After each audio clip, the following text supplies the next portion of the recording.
వేదిక పైన ఉన్న వాళ్ళందరినీ పరిచయం చేశారు వర్మ గారు. సో నేను పరిచయం చేయాల్సిన అవసరం లేదనుకుంటున్నా. సో అందరూ ఫేమస్సే, ట్రిపుల్ ఆర్ అంత ఫేమస్ కాదు. వేదిక పైన ఉన్న పెద్దలందరికీ పేరు పేరున నా హృదయపూర్వక నమస్కారాలు.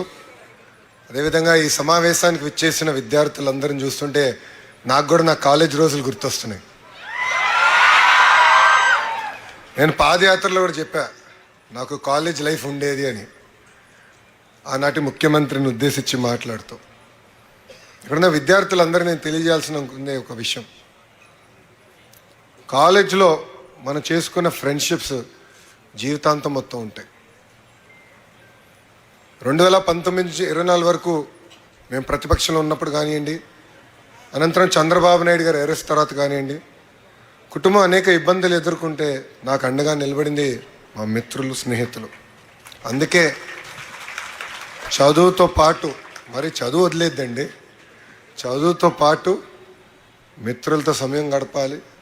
మన ఎదుర్కొంటున్న కష్టాలు కొన్ని విషయాలు తల్లిదండ్రులు కూడా చెప్పలేని ఉంటాయి, అది మన మిత్రులు చెప్పి సమస్యలు మన అందరం పరిష్కరించుకోవాలి. ఉండి నియోజకవర్గం నా గుండెల్లో ఉండే నియోజకవర్గం.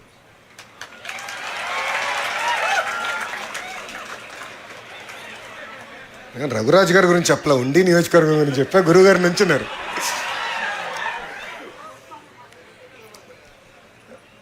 వర్మ గారు రాజకీయాలన్నీ మాట్లాడేశారు.